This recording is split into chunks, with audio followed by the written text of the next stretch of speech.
Hi there. Today I find myself in the Red Bluff Fire Department, Fire Station number 2, which houses the Fire Museum for the Red Bluff Fire Department. I'm currently sitting in the driver's seat of a 1918 vehicle, affectionately called the Putty Putt by the Red Bluff Fire Department. It went into service about 1920. Interestingly enough, this was the first motorized piece of apparatus that the city of Red Bluff ever owned. Prior to that, they were using steamers and hose carts. We're going to be talking about a gentleman today named Thomas S. Ward.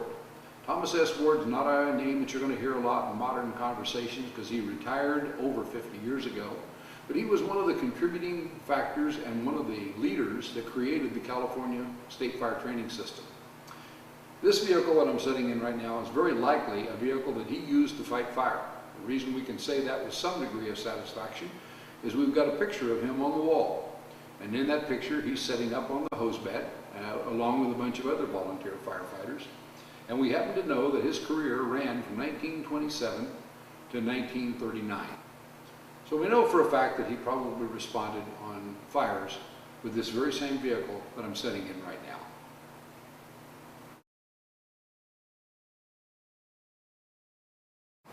What was it like being a firefighter in the 1920s?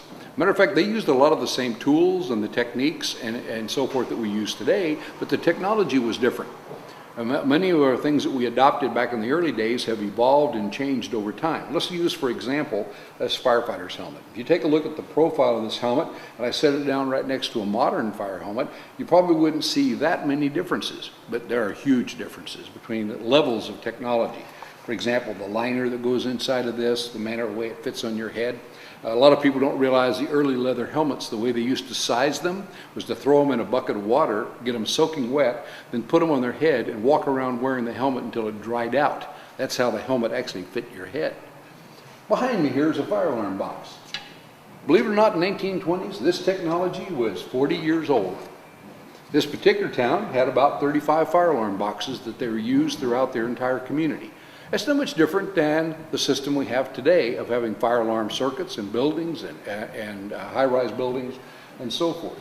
The difference is that as each technology came into the fire service, it has changed over time to become more sophisticated and also to become more effective and efficient. Thomas S. Ward was a firefighter who wore a helmet just like this. As I mentioned earlier, he drove a fire truck that was built in 1918.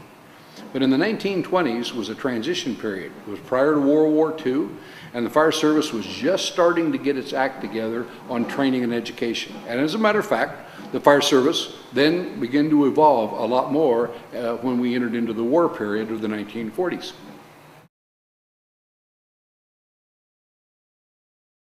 Our last stop here in the Fire Museum at Red Bluff today is a bookcase. The reason we're stopping at this bookcase is this bookcase houses some personal mementos of Thomas S. Ward. There's a plaque here that says that this exhibit was donated by Mrs. Ruth Ward in memory of Thomas S. Ward, who was the fire chief of the Red Bluff Fire Department from 1927 to 1938. Now that teaches me some very important lessons about Chief Ward. Number one is he was a chief when he was a fairly young man, and he retired just prior to World War II being initiated. Tom Ward's contributions to the California Fire Service started early on in his career because he was an active person. He was involved in training. He went to the Pacific Intermountain Fire Chiefs Association, was an active participant in the fire service. But training was everything that he was interested in. In about 1941, Tom Ward was asked by the state of California to conduct a statewide fire training program on fire prevention. And in the process of developing that particular program, he had a friend named John Alderson, who was the fire chief of the Los Angeles City Fire Department. And as a result of interacting with John Alderson at LA City at Pacific Intermountain Fire Chiefs meetings and so forth, he asked John Alderson if he would be willing to donate a couple of his captains to become training officers for the state of California. Therein is one of the key links of the legacy of the California Fire Service. One of the persons who was selected to do that was none other than Edward Wallace Bent. Ed Bent, supervisor of state fire training. He spent 1 year working with the fire training program, traveling up and down the state with a couple of other captains. And then later on in the 1940s, he was given an opportunity by the state fire training system to become an instructor. I don't have this knowledge myself because I never asked Ed Bent this personally, but it's kind of interesting that when Ed Bent went to work for State Fire Training, where did he go to work? Redding, California. Redding, California is about 30 miles from where I'm standing right this moment. I have a feeling that Thomas S. Ward had a profound effect on the attitude and performance of an awful lot of people, but I also have a very profound feeling that he was an influence over Edward W. Bent, who spent 14 years right down the road running State Fire Training for volunteer fire departments.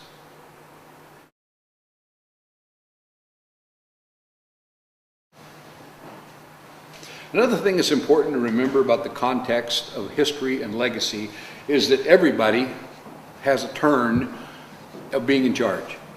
This is fascinating to me because this happens to be a picture of the California State Firemen's Association meeting in Santa Barbara on September the 26th to the 29th of 1938. This was the same year that Thomas Ward started talking about retiring from the Red Bluff Fire Department. I know for a fact, judging by the pictures that we've seen here in the museum, that Tom was involved with the Pacific Intermountain Fire Chiefs Association. He's obviously was a participant in CSFA. As a matter of fact, if my memory serves me correct, he served as a president of CSFA at one time. What does that mean? It has to do with relationships. It has to do with building on those relationships.